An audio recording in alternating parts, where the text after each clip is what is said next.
hadiah Pak untuk mereka Pak? Hadiah nanti dipikirkan lah, tapi kita beri nanti.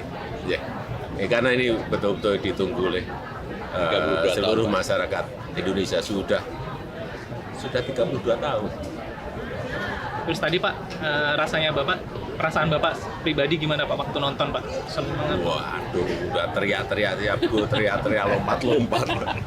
Karena tadi kan lihat saya dengan Pas Pampres, lompat-lompat, teriak-teriak.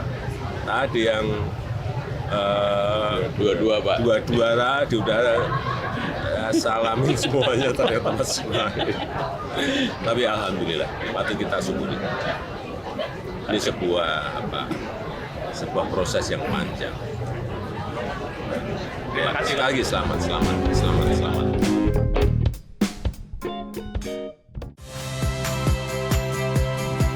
Saya Cynthia Rompas.